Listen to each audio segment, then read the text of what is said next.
Hi, this is Terry Kavanaugh, and you're listening to Into the Night, the Moon Knight podcast.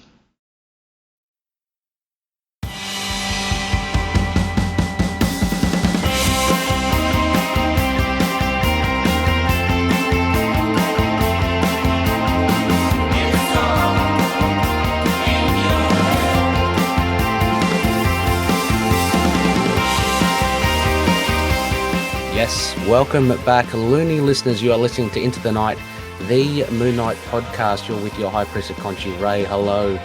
We have got a moonwalk, but I'm not doing this alone. I'm not doing the moonwalk alone. I have with me a very special guest. You may know him as the Owl. You may know him as one of the Velvet Drapes. It's Justin. Justin, how are you? How are you going? I'm doing great. Thank you, Ray. How are you doing today? Yeah, good. I'm up vibe. I've set some nice time to have a good old discussion about a very obscure Moon Knight appearance, Justin, one that you chose. Yeah, I wanted to pick another short one. We've recorded a lot of short and sweet ones, you and I, Ray, over the last year or so with the Marvel fanfare. We had a couple of those short but sweet stories, and I thought this might be one that a lot of Moon Knight fans may not even know about. So I thought it might be good to shine a little spotlight on this story. And the Night of the Raptor.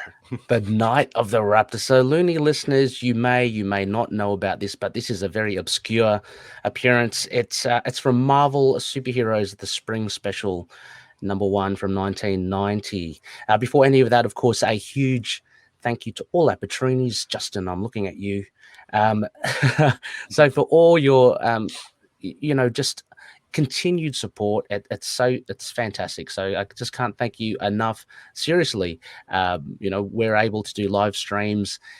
Justin and we're using the platform which we do use these days, StreamYard, which is absolutely fantastic. StreamYard sponsorship. Anyway, but a huge thank you to all the patroonies, really, and hopefully.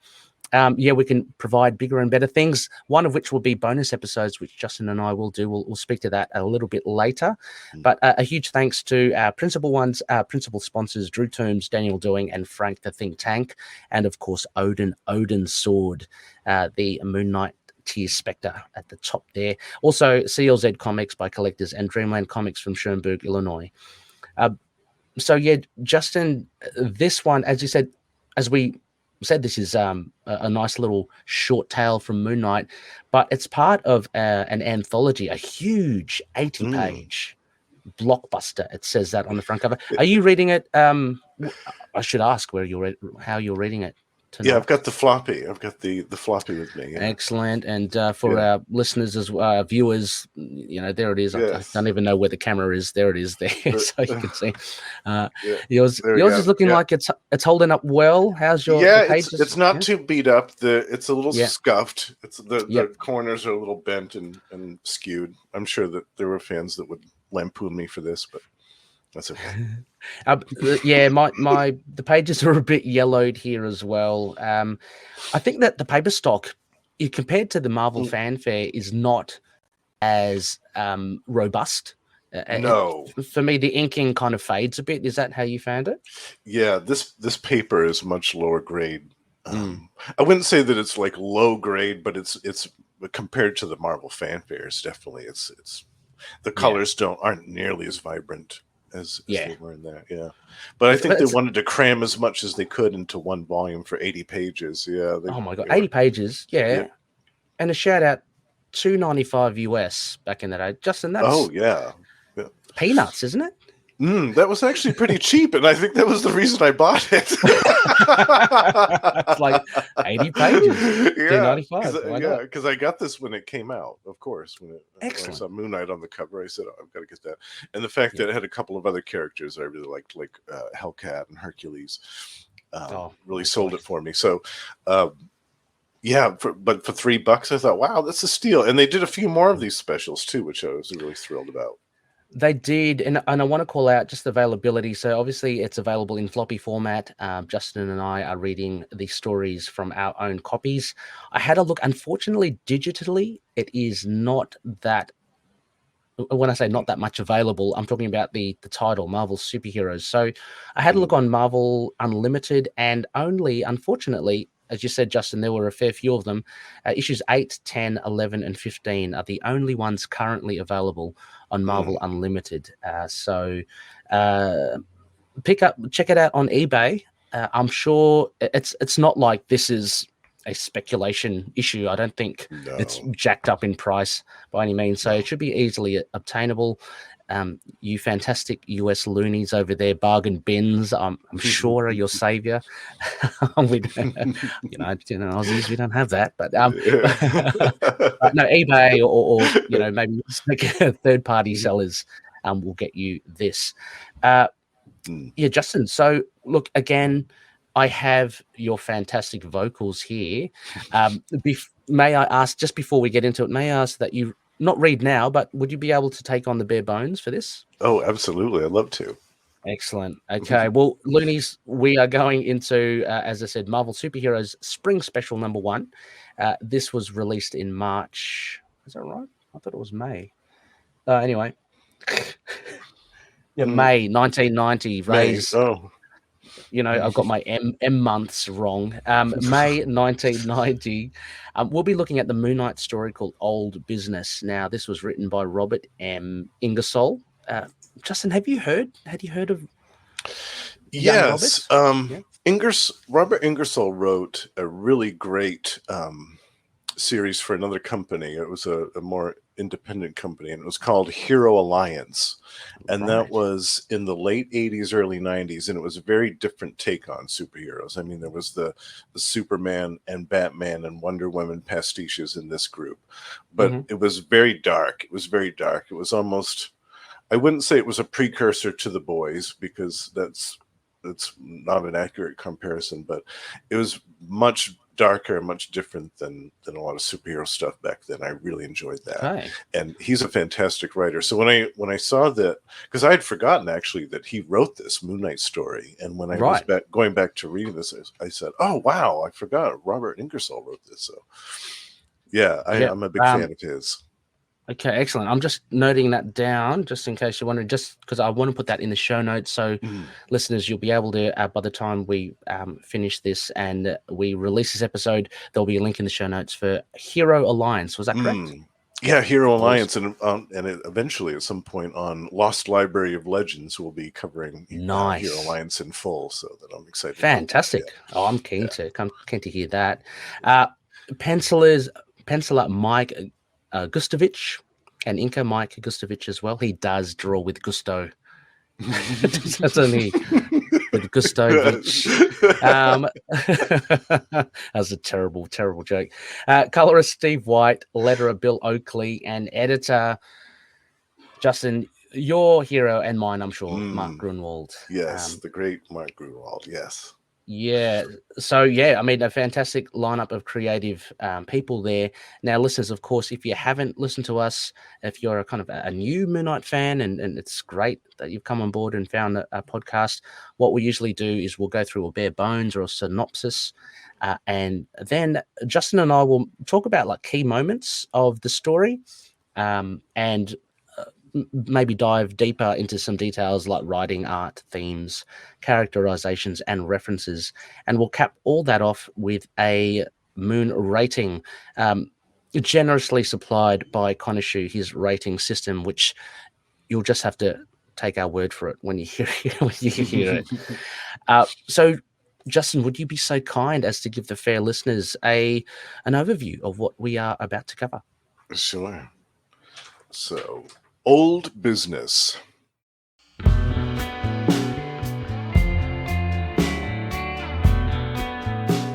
Moon Knight finds himself in Houston, Texas, as his alter ego Marc Spector intends to visit an old friend and her successful restaurant.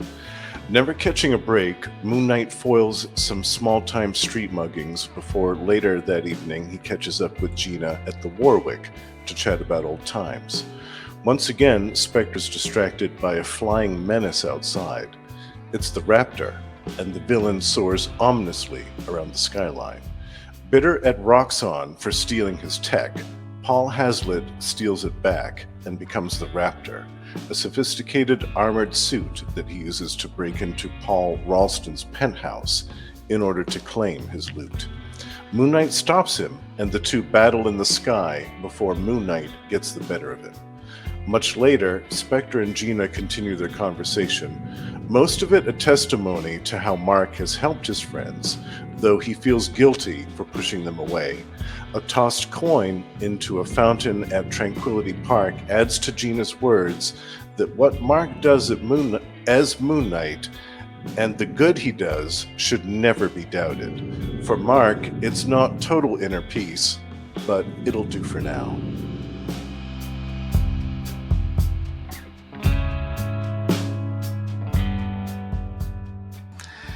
Yes, thank you, Justin. Well traversed there from an unedited, quickly written up synopsis. Apologies there, listeners, and Justin, if you do hear, we do have some work around the house. I do recall, Justin, you and Noel were here when we had some other builders in and around it. So we do have a landscaper at the back. And yeah, who knew that installing a trench drain would Oh my! Wow! Yeah, that's a little involved. Yeah. I'm up in the attic, so hopefully we're as far away from the noise as possible. But you may hear some rumblings, listeners. Don't worry, it is not the Raptor. It is not my belly. Yeah. He's not circling the building. He's not circling the building. So again, thank you, Justin, for that summary overview. First off, let's kick off. What did you make overall of this shortened format? I really liked this. I thought it was great that Moon Knight had the first story in this big 80-page issue. His story was the one that starts it right off.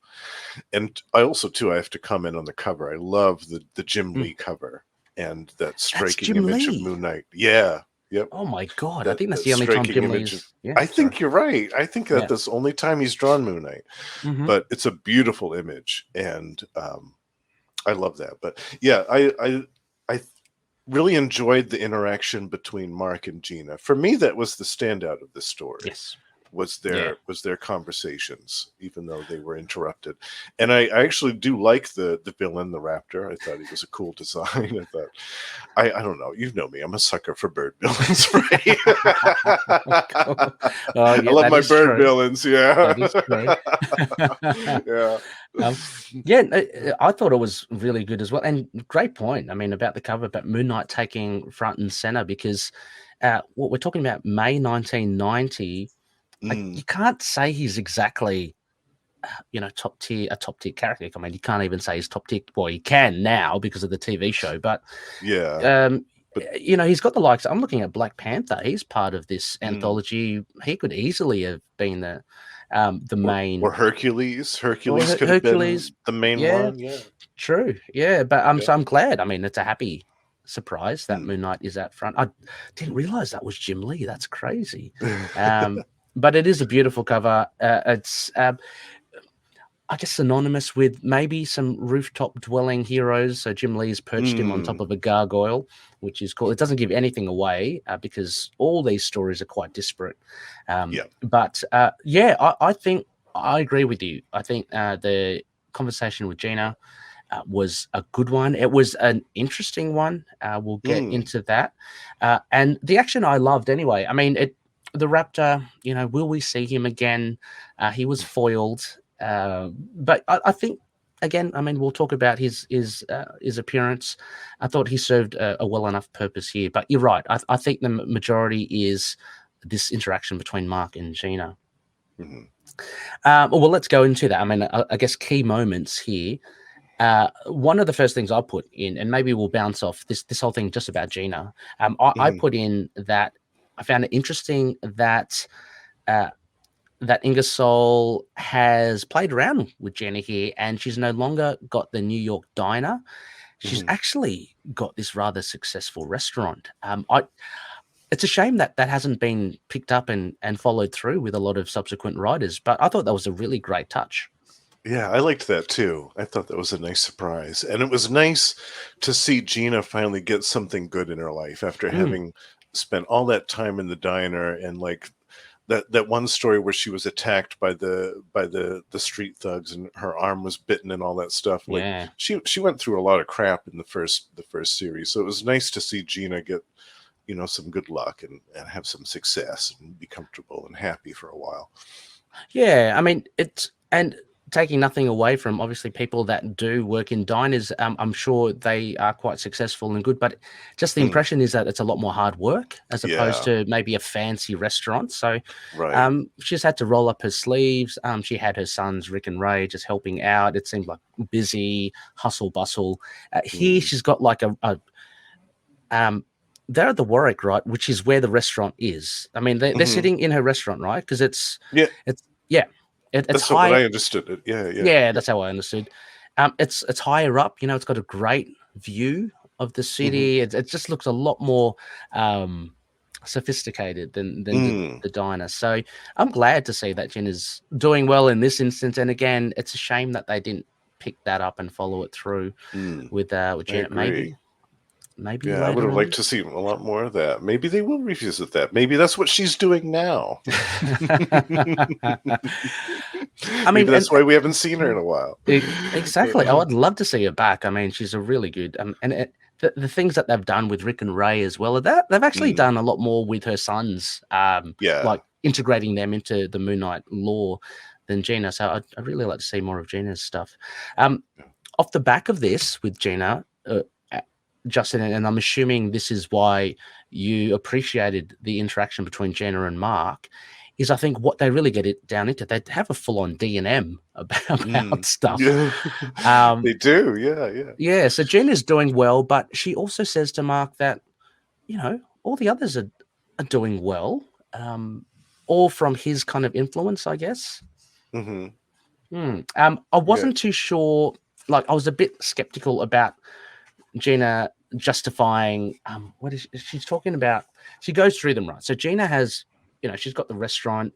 She says, Crawley, he would have been just like someone just literally bumming around, but now he's got a purpose in life. So she's done, so Moon Knight's been responsible for that.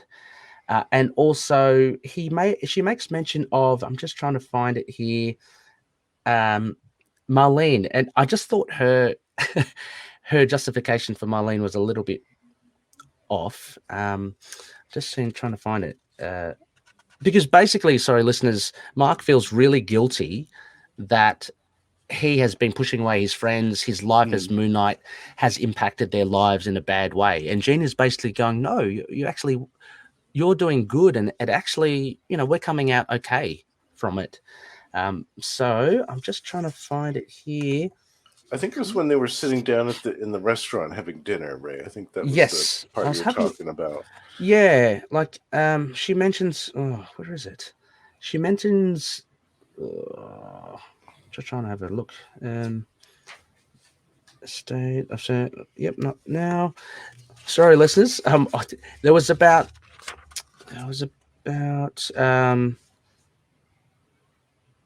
Oh, it was at the end, Ray. It was towards the end. Yeah. Marlene. She says Marlene didn't leave because she couldn't handle Moon Knight. She couldn't handle herself.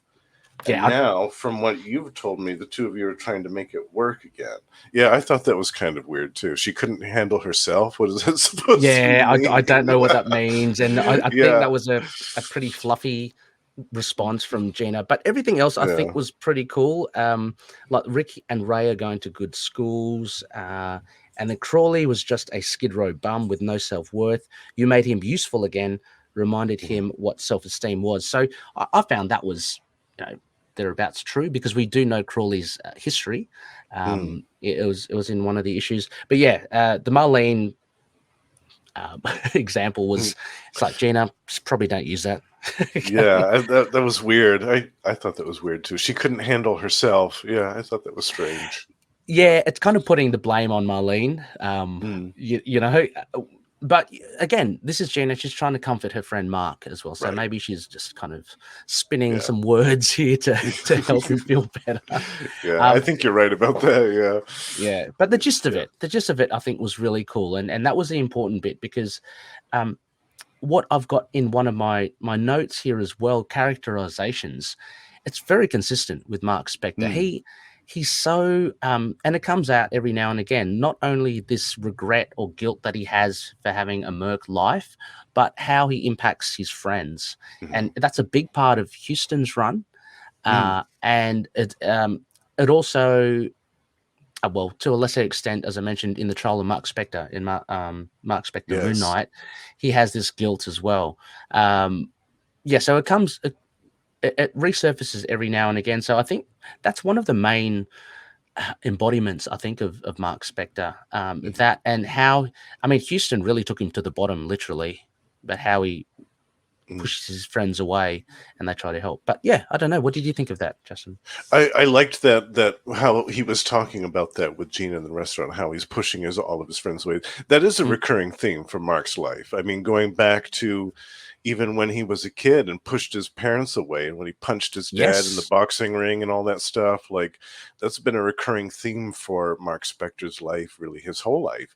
And we also see that characterization come true in the show, where he pushed a lot of people away in the show. He pushed Layla away and all this other stuff. So absolutely, that I think that's a really true part of Marc's character. It's one of the parts that I like about it. It makes him very complex because he does push away the people he loves, and he feels completely that he's in the right for doing it because he feels that he's trying to protect them. He knows that eventually they're going to get hurt somehow, some way, if not by him, then by inadvertently by him, then by some crazy psychopath that he's fighting against, or some dangerous scenario that he's involved them in.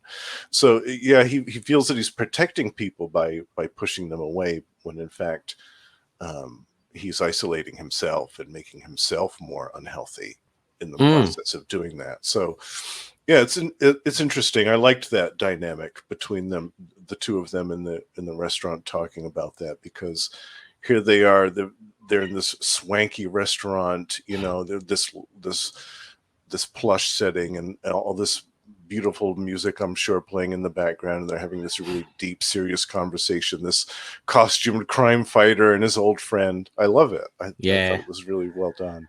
Yeah, I think so too. And just in addition to what you're saying about him pushing people away, and it's true that there is the aspect of him pushing them away because of the physical dangers, and because of him being Moon Knight. But I think it also shows his self value, like how he sees himself, and I think he sometimes has a really low opinion of himself as well, which again I think is a defining thing, and it's not often that you see that from superheroes. I mean, and so he's really kind of down. He gets down on himself, and it shows that he does kind of have to lean on his friends like Gena to help him get out of that. Yeah, we see Gena and Marlene and Frenchie and Crawley, all of them drag him up out of the depths multiple times over the course of the years. Definitely. He needs people around him. That's absolutely for sure. Yeah, so I think the next main point then, Justin, I mean, apart from the main takeaway that we got from this with the Gena and Marc conversation is, of course, the introduction to the Raptor. The Raptor, a new villain, and this is his only appearance. This is his only appearance. It's not like he died or anything in this as well. Like, he's probably still on the raft or in the vault or whatever. Probably, unless he got out for good behavior or something. True. Maybe he's just living his life. Yeah, he served his sentence and off he goes. Yeah. But I got that wrong in the bare bones. It wasn't Paul Ralston, Carl Ralston's penthouse. So we do see him break into. Now, I just had a little bit of a double take here, Justin, as well. So, Carl Ralston, do you know this person, or was it just a generic penthouse that he's gone up against? I don't know. I don't really know who that's supposed to be, actually. Because I had a look. Yeah, I thought maybe he wasn't an ex-Roxxon employee that he's going after. It doesn't make any mention, but I think it says he's nouveau rich, so his house shows it. So I think he's just a wealthy dude. And and the Raptor decides to try and. I mean, he's got a very sophisticated security system, which conveniently showcases the Raptor's wares. His adamantium beak. Oh, yeah, and this is the thing, isn't it? Like, sorry? I love that he called it that, the beak. And he takes that blade out and my beak's better. It's a razor sharp and adamantium, and he slices right through the bars. And this is like him just in his mind balloon. So he's kind of marketing himself to himself. Like, right. This is how good I am. Yeah, exactly. He's really getting into character. Yeah. But I mean, you do love the character. I mean, what did you like about him in particular? I like the design. I'm always a sucker for, purple and yellow motif. I think that's a good striking image for a hero or a villain costume. I think it looks good. And the design for this, Mike Gustovich did a really good job designing this character. I mean, he doesn't look like super 90s as far as or late 80s or anything like that, as far as what a lot of generic villains look like back then. He just looks kind of like a dude that has a kind of adamantium weave costume and a thing for birds. Yeah, and it's not, I mean, it's not too over the top, and I say that, but he's wearing a cape, of course, but it's not too over the top. I mean, like, everything kind of seems practical. He's got the red goggles, which you'd assume that has got some sort of, sensory scope and infrared. Yeah. And he's got he hasn't got too many pouches. He's got a couple on either side, before the advent of multiple pouches. So that was, so I think he's a pretty sleek design. What made me giggle here, Justin, was, how every Tom, Dick, and Harry can obtain adamantium, it seems, back in the day. And he had so much that was, like, not only was his costume made from an adamantium weave, but he had that beak, and then he had the little retractable claw, the talon that came out and grabbed the diamond. So that was adamantium as well. So this dude alone had a whole ton of adamantium in his costume. Yeah, everybody had it. Yeah, I was about to say Weapon X would be eyeing him off and just wanting to rip off his adamantium. I mean, like, right. And how cool is that little claw? I mean, it actually, he shoots it and it remarkably picks up that gem. Like it's the claw from the grabber machine. At the exactly. That's what I'm thinking. Yeah. He's a shoe-in for that. He's really good at that. Yeah. But yeah, I mean, look, apart from that, it's quite discreet. I mean, Moon Knight punches him and it hurts. So he says that there must be some armor under there. So yeah, it's and he bops Moon Knight with the claw. So I love how their fight is aerial. I mean, you're loving the bird motif here, Justin, but it's not often we get aerial fights. And it's not out of the realm for Moon Knight because he has the glider and stuff. It's the rope ladder. So I thought that was a nice point of difference for this fight. It made it kind of dynamic to have that aerial fight. Yeah, like you said, you don't really see that a lot with Moon Knight, and it kind of makes sense for him to have. I mean, we saw the Killer Shrike battle was pretty cool, but but as far as beyond that, there hasn't been a whole lot of other aerial battles for Moon Knight, which is a shame. I think, I would love to see more of those. Yeah, and you do mention Killer Shrike, so I guess references. I had a quick look, and we know Killer Shrike turns up later in Marc Spector Moon Knight, the series. A couple of years later, I think, A couple of years later, but we hear that the tech is somehow connected to Roxxon, same with Killer Shrike's outfit. But I had a look. His first appearance was back in 1976 as well, only a year after Moonies. He was, in December 1976 in the Rampaging Hulk comics. So, an older villain than I thought, actually. I actually assumed he was just created during the Marc Spector run, but this proves otherwise as well. Yeah. Nice. So, I like Killer Shrike. He's a good villain. He is good. Yeah. So I mean, so the Raptor was, I think, pretty cool. He gets bundled up in the end. deceivingly simple way. I love it. Moon Knight just rips off the batteries from his back. So very, very observant. He knows, he's strategizing as he fights him. Like, how can I beat him? And he eyes off the batteries and just takes that off him. So leaves him dangling, which is pretty cool because the Raptor saying, "What are you doing? I can't fly." So a bit of fear tactics that we see from Moon Knight too, as well. Which again, we see later on in the modern version. Very much absolutely, a fear. Yeah. What are you doing? So, We're up in the sky. You can't take the batteries out. We're going to fall. Exactly. But lo and behold, he has his trusty ladder. Oh no, it isn't. That's a fire escape, isn't it? Is that a fire escape?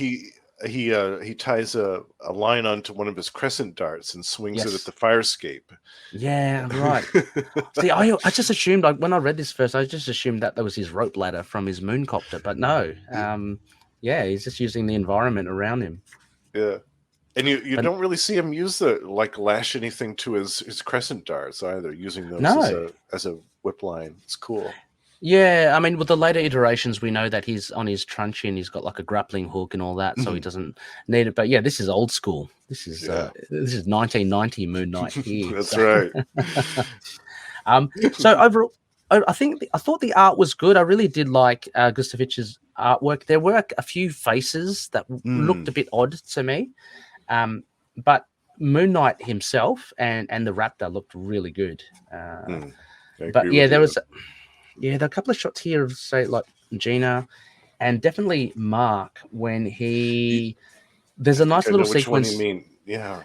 Yeah, there's a nice sequence after he goes to the police station and he gives autographs to the cops. And he's in a suit, but he's still got his white hood on. I thought that was pretty cool. I loved that part, yeah. Yeah, but the panel afterwards, his face looks just a little bit odd, that's all. And towards the end, too, there were a couple of panels. Towards the end when him and Gena are having the conversation, his face looks a little weird. And there's a couple where her face looks a little strange, too. Yes, yeah. And there's, I mean, all artists are susceptible to it, but there is the likeness of the faces. Like, with, I guess, a lot of artists who are aware of it, every face has different features and stuff. Right. Gustovich sometimes falls into the trap where, look, I was looking at a picture of Gena and her face is kind of modeled pretty closely after Marc's face. I don't want to be too critical in that sense, but I guess if you do see it, listeners, if you look at your copies, you kind of know what I mean. But even the greats, you could say that about many of the greats as well. Sure. John Romita Jr., John Byrne, they all have kind of similar style. Yeah. There was one other panel that was kind of weird looking. It was when they were having the aerial fight and Moon Knight throws the crescent dart and beams him in the face. He goes, "That's it, fella. Keep gloating instead of cutting. Give my boomerang enough time to reach you first." But the panel where he's throwing that, it just, I don't know, that to me doesn't look that great. Oh, yeah. That's kind really not the best looking. Yeah. Like he's in free fall and he's throwing that dart. Yeah, but it just, that perspective, I don't know, it just... It doesn't, I don't know. It looks off to me. Yeah. Which is, I mean, again, there are some really cool panels as well from Gustovich. Yeah, definitely. Those are just the weak ones. Yeah. I love the introduction to the Raptor, that kind of big panel where you see him. Oh, yeah. That's prime for the Marvel Handbook universe. Yes, right? Definitely. have that as a profile pic. No, very good. Absolutely. Yeah. I mean, so the art I think was pretty cool. Anything else, Justin, by way of, I don't know, any characterizations, themes? I guess we've covered the themes. One thing that did make me giggle was in the very first page when Moon Knight's standing there brooding in the Galleria Center. There's a couple and the guy says, "Hare Krishna here." That was funny. I forgot about like that. Totally. That is so funny. Yeah, they don't get many superheroes out in Houston, Texas. Right. Let alone someone dressed up like Moon Knight. But yeah. I mean, and look, overall, I think pacing wise, it was pretty good for the short format. that they have, which is what, 10, 11 pages, Mhm. I think we got quite a good gist of things. I mean, we got that kind of really important discussion between Gena, and we got the introduction of Raptor, but my gosh, what's his name again? So Ingersoll also manages to fit in, like the introductory crime fighting scene at the beginning, which I think was really cool. And interestingly enough, at a ice skating rink. But no, it's fun. I think the pacing worked really well. Even the fact where there's interaction between Moon Knight and the cops. So there's a lot in it, like 11 pages. Yeah, it's a pretty meaty little story for only being 11 pages long. Yeah. The fight between Raptor and Moon Knight, I felt like that was a good length. That was a great length. Wrapped up well. It didn't drag out. It wasn't wrapped up too quickly. I felt like it wasn't like a token fight, a couple of hits there and that it's done. Like there was some consideration here from Ingersoll about how the fight went, what Moon Knight does to defeat him. Even the licks that the Raptor gets in on Moon Knight is pretty cool as well. So, he's got some fancy weaponry, and so does Moon Knight. So that was fun to see. But yeah, are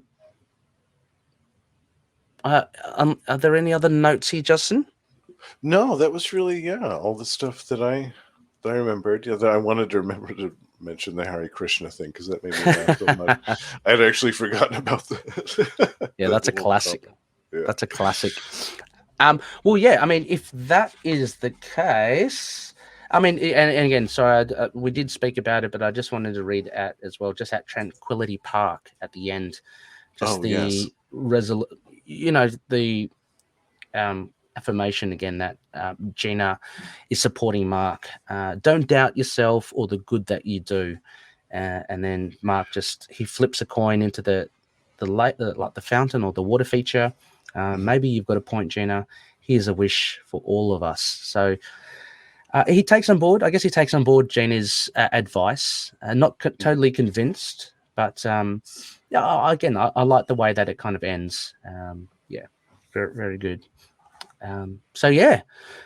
Justin, off the discussion that we've had and what you've read, what would you give this old business, Moon Knight, from there? I would give Old Business a 7 on the rating scale, I think. Yeah, which is a solid round boy.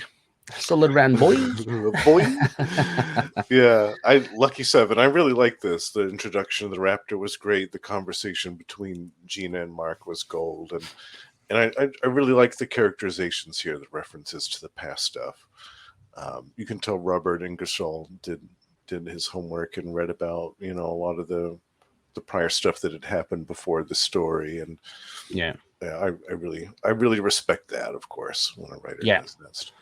No, absolutely. And I think of its time as well. I mean, I give it a good solid round boy as well, as 7 out of 10.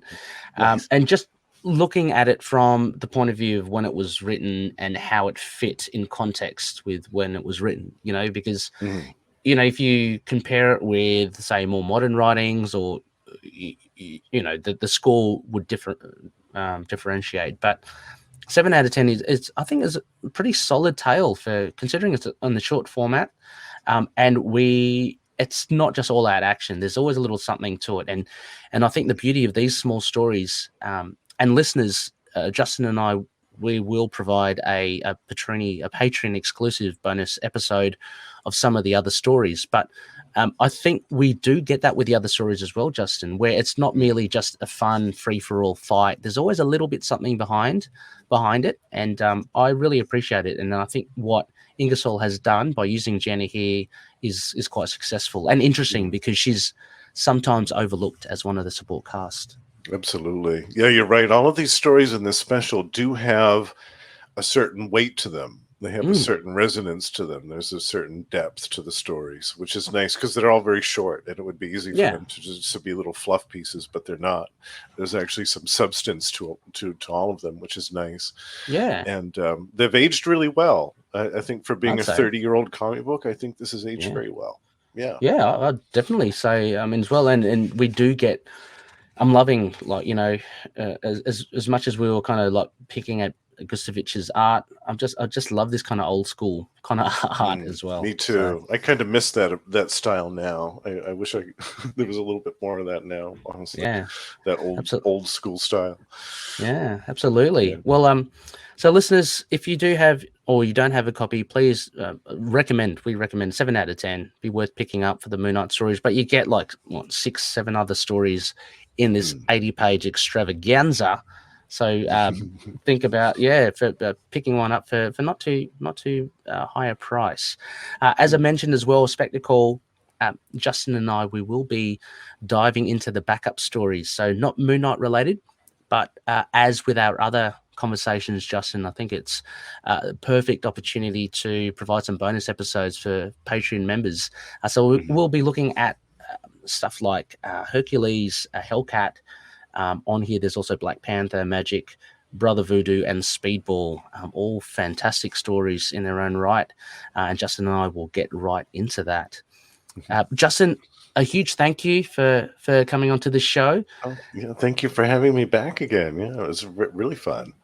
Yeah, is there anything that you want to give a shout out to as well? I mean, admittedly, Justin, this episode can be released. I'm not sure when. So, well, yeah. Well, my debut project, the Lost Library of Legends podcast, is still in production, so it probably won't be out yet by the time that this is done. But it's getting there. It's getting there.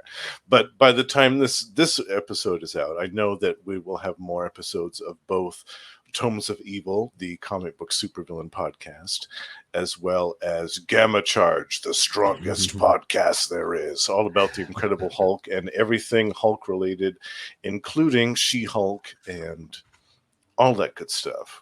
Awesome. Yeah. Awesome. Links will be in the show notes of all Justin's fantastic shows alongside Russell. Go check it out. And yeah, whenever this episode drops, look, the Lost Library of Legends may be up and about as well. In which case we will definitely be shouting that out as well. Can't wait. I can't wait for Hero Alliance as well, Justin. Yeah, Robert Ingersoll's a great writer. I love his stuff, and I was happy to talk about him tonight with you. It was fun. Yeah, a very, very solid story from Ingersoll. Looney's next phase, just keep an eye out on social media. Again, we are recording ahead of time, so I haven't projected when this will drop and what would be coming out subsequently after this episode. So just keep an eye out on all our social media platforms, and most likely we'll drop a discussion thread or something to let everyone know. A huge thank you once again to our Patreon members. Again, Justin, thank you so much for coming out. Now, thank you so much for contributing to actually give more content to other Patreon members, other patroonies. It's just, really do appreciate it, Justin. And I know we've been doing this for over the last year or so. It's super fun. Yeah, I love doing the bonus episodes. Yeah, they're really cool. But this is a regular episode. But yes, we will be coming back doing some bonus episodes too. So a big thank you and apologies if I do miss out your name by the time this comes out, and if there are any other new Patreon members. But as of this recording, a big thank you to Odin, Daniel, Drew, Frank, Justin, Derek, Wayne, Jordan, Josh, James, Anthony, Russell, Michael, Mario, Gavin, and Matthew. Thank you very much. And you can become a member if you check out patreon.com/ITK Moon Knight. Also, our sponsors, CLZ Comics at collectors.com. Check it out for all your databasing needs for comic collecting. Dreamland Comics, use the code MOON. You'll get 20% off their online store. And a big thank you again to our principal Patrooni sponsors, Frank, the Think Tank Dukes. Check out his Instagram at Moon Knight Visions with a Z. Daniel Doing's Fringe Knight. Support his indie created character at patreon.com/Fringe Knight 27. And Drew Toombs, his fantastic music can be found on soundcloud.com/Toombs with a Z, or lurkmusic with a ck.bandcamp.com. And finally, we're part of the collective, like the great shows of Gamma Charge and Tomes of Evil. You can check out them. We have a link to a directory to all the great members of the collective. I'll give it another shout out to, say, Inner Demons, a Ghost Rider podcast. Big Brian Biggie there. And finally, you can email us let us know your thoughts on at feedback@itkmoonlight.com. We've got a website. Go check that out. Fantastic videos from Chris Kelly, aka CMK7 Beep Boop Beep Boop Boop. Also, Facebook, Twitter, Instagram, YouTube, Discord, Get Vocal, and Podchaser. And incidentally, if you'd like to leave a review, that would be very much appreciated. Let us know how we can improve, or give us a 5-star, and it will allow us to get out there a little bit more, let people find us a little bit more. Once again, Justin, a huge thank you. Thank you again. Yeah, it was super fun. Looking No forward worries. to talking again. Oh, yes. Very soon. And with that, loony listeners, may Conchu watch over the denizens of the night. Catch you later. Take care, everyone.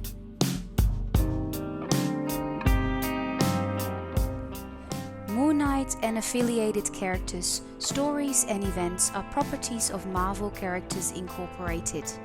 Materials used and discussed within the podcast are intended for critique and review purposes only under the fair dealing concept of the current Copyright Act. The views, information, or opinions expressed during the podcast are solely those of the individuals involved and do not necessarily represent those of the copyright owners.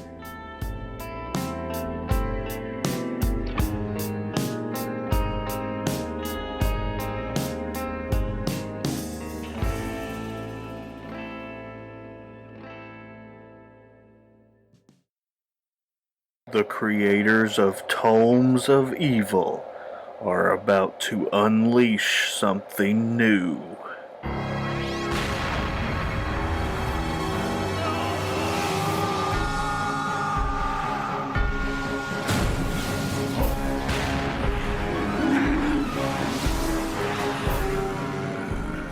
Hello, all of you gamma beasts out there. It's time to step through the green door. Gamma Charge is the only dedicated Hulk podcast on the internet, bringing you the Green Goliath and his supporting characters, can't forget about Jen, in all forms of media, comics, film, TV, video games, and more. Coming in March.